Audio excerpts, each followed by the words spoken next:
Hello, Professor. Today I'm going to talk about Antonio Vivaldi's Violin Concerto in E minor, RV 278. Vivaldi wrote this concerto around 1730, near the end of his career. He wrote it for solo, violin, string, and basso continuo. My presentation has five parts, as you can see.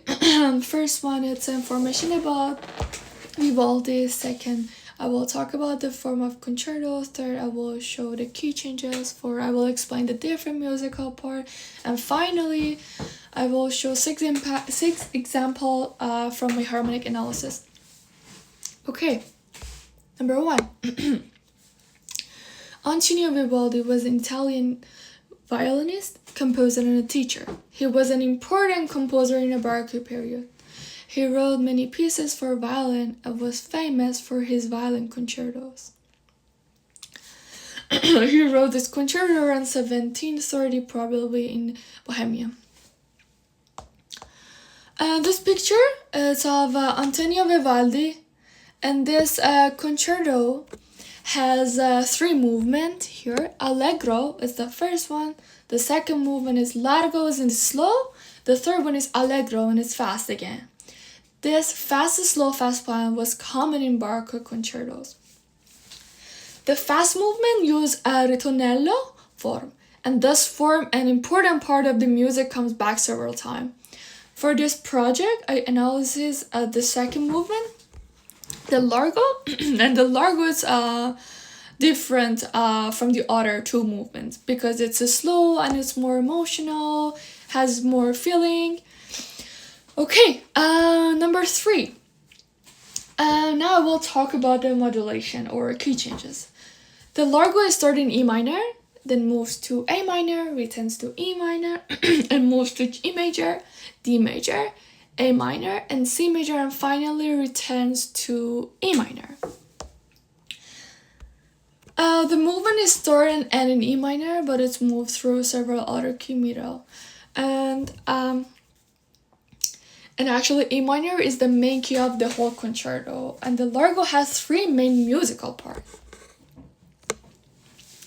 So the top one is the solo violin.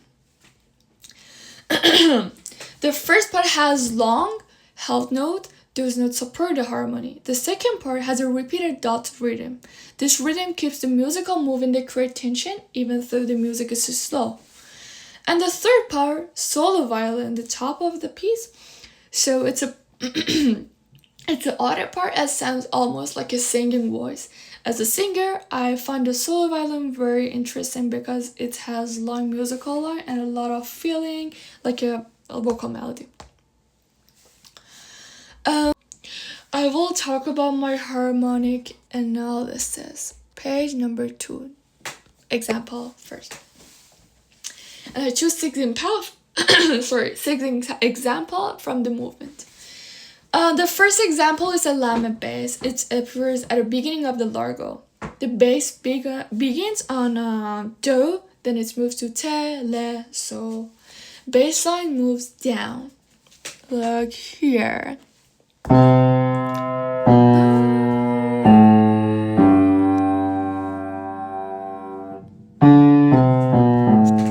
Like this. Like we can say a little bit. All of them is a little lament bass. I'm sorry. A lament bass is often used to give music a sad or dark feeling.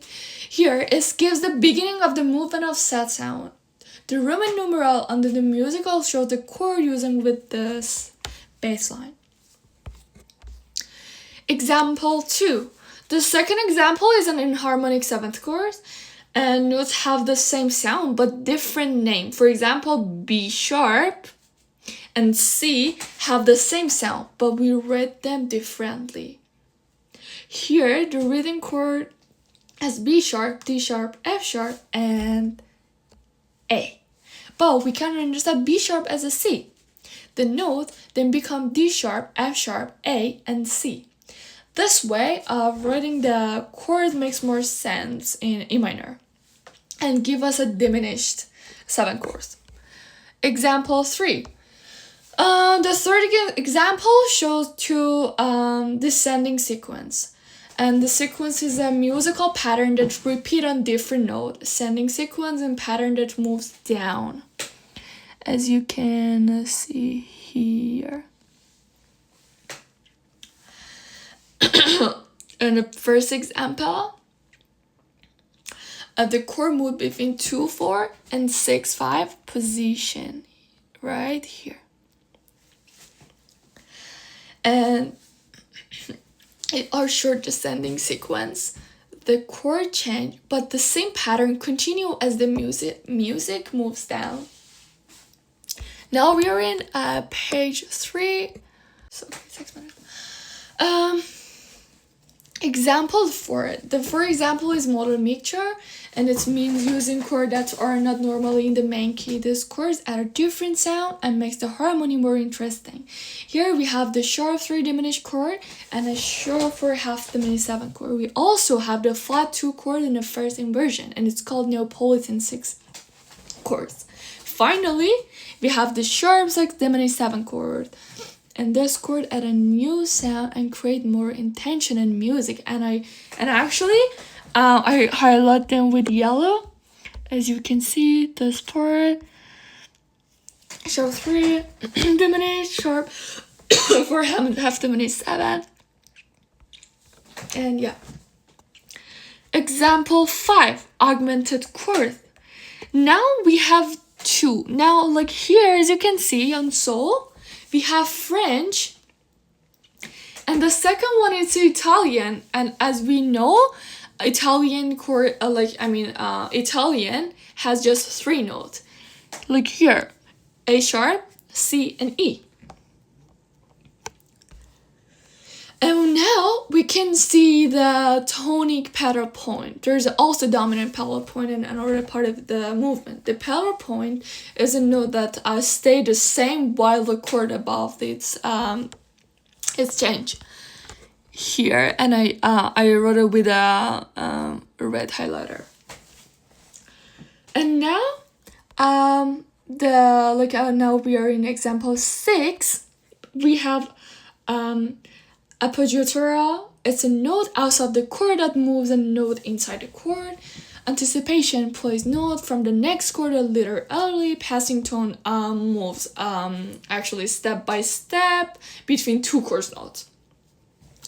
And these non-chord tones create tension and makes the musical more interesting.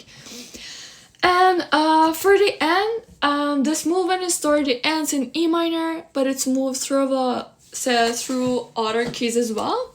It has 3 main musical parts: long note, the repeated dots rhythm, and the solo violin. And it's also found several ideas from Arcosa. To be honest, these include the lemma bass, and in harmonic 7 chords, descending sequence, and modal mixture, and augmented 6 chord. And I love them because they sound beautiful, and pedal point. And my favorite part is also solo violin, because as a singer, I understand its long musical lines and emotional sound. And this analysis helped me understand how Vivaldi use harmony and create movement. And yes. Okay, thank you so much, Professor.